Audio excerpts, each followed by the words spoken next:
All right, everyone, welcome. Today, we're doing a full-on health checkup of India's financial system.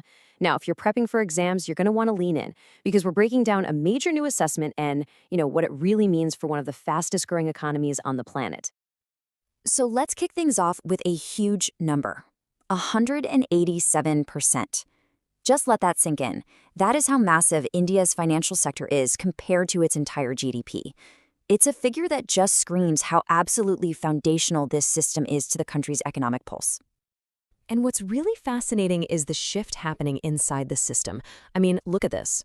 Traditional banks, yeah, they're still the big players, but their dominance is definitely shrinking. The real story, the one you need to watch, is the rise of these non-banking financial institutions, or NBFIs.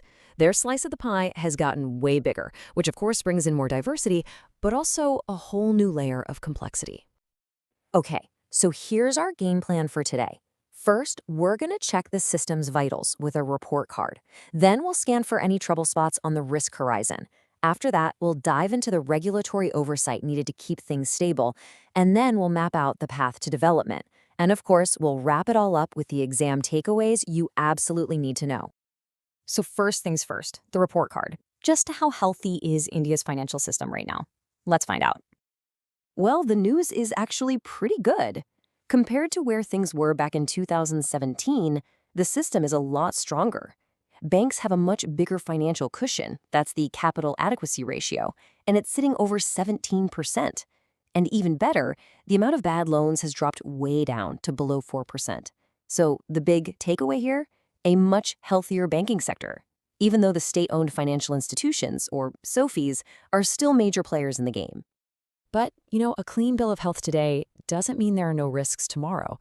So what potential problems are lurking just beneath the surface? Now, before we dig in, we have got to get our heads around a critical concept, systemic risk. This is a big one for your exams. Think of it like a contagion, right?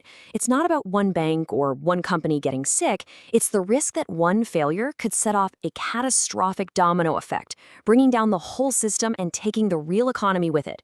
This is the absolute nightmare scenario that keeps regulators up at night. So what are the specific triggers for this systemic risk? Well, the report points to four main areas. First, if that fast-growing NBFC sector gets into trouble, it could easily spill over to banks. Second, there's a concentration risk. Way too many loans are packed into one single area, the power sector. Third, you've got the growing threat from climate-related events. And finally, the whole system is so tangled together, so interconnected, that a tiny spark in one corner could erupt into a massive blaze. And this chart, wow, it shows you exactly what that could look like. These are the results of a stress test, what happens in a really bad recession, and it uncovers a major vulnerability. See, while private and foreign banks seem to hold up okay, some of the public sector banks, what you might call the weak tail, could see their capital drop right below the safety line.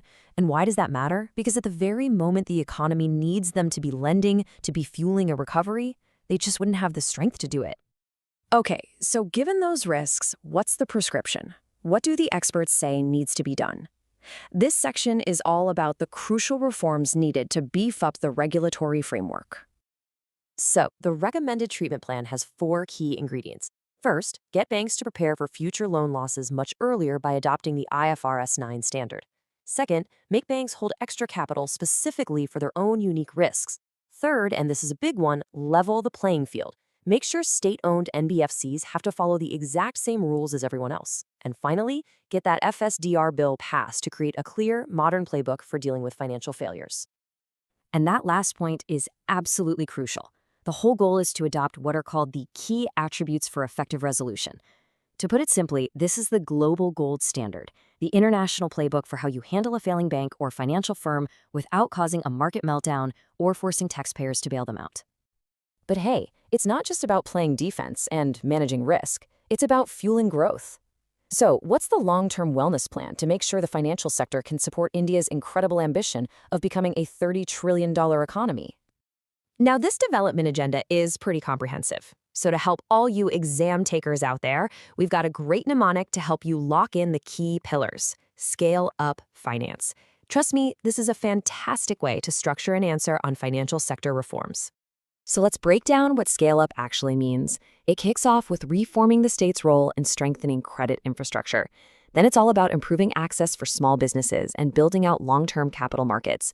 The plan also wants to lean into the success of e-finance, push hard for universal inclusion, and really ramp up pro-climate finance.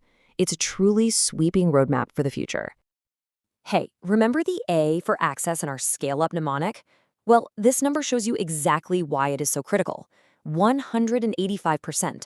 That's the average collateral a small business in India has to provide just to get a loan. Think about that. It's nearly double the loan's value. That is a massive roadblock to growth. And check this out. This chart shows the incredible power of the E in scale-up, e-finance. The Unified Payments Interface, or UPI, isn't just a part of India's digital payment story. It is the story. I mean, it is in total command, accounting for over 80% of all digital payment transactions. That is an unbelievable strength to build on. Okay, it's time to bring it all together. Think of this next part as the doctor's final notes. This is everything you absolutely positively have to remember for your exams.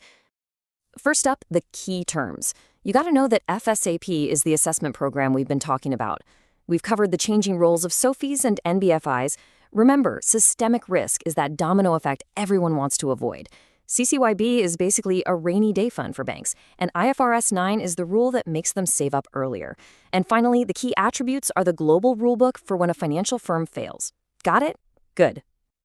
Next, the numbers that tell the whole story. The sector is huge at 187% of GDP.